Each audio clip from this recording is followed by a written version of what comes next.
Buhatan sa Commission on Elections Camalex Dakban sa Talisay, bukas na sugod sa alas 8 sa buntag hangtod sa alas 7 sa gabi. Adunay live report si Fem Marie Dumabok. Fem.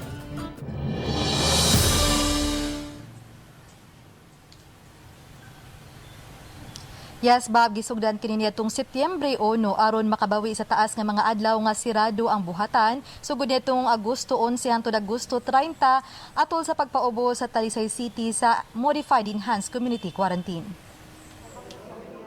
Sa pagduaw sa JMR TV balitang bisdak sa Comelec Talisay ganihang buntag, katunga ra sa mga kawani ang makita sa sud.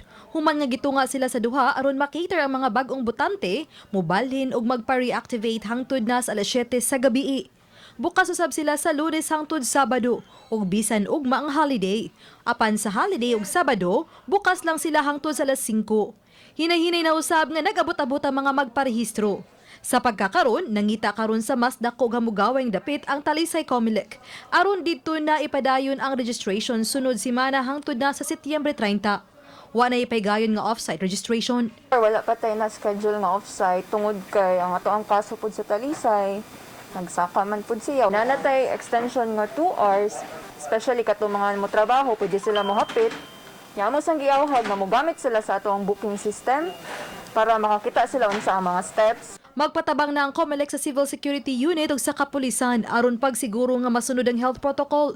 Matod ni Rogelio Villaver, Pangulo sa CSU Talisay City, nga usa sa ilang gilantawan ang luna duol sa entrance sa City Hall. Ilang stage 1 og 2, may man pagkaplastaran dito sa boxing gym, ibutang nila sa atubangan entrada jud sa City Hall, kanang sa may post office.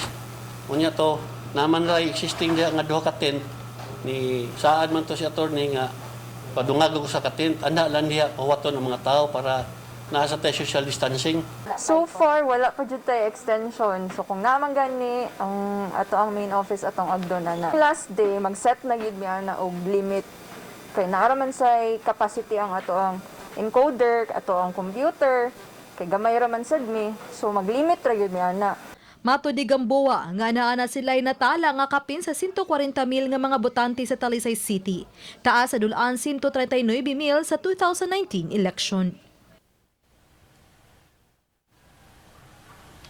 Bob, gawas nga busy sila sa pagdawat sa mga nagparehistro, busy usab ang Talisay City Comelec sa pagpangandam ilabi na alang sa guidelines sa filing of Certificate of Candidacy sa mga buot mo kandidato sa sunod tuig nga piniliay.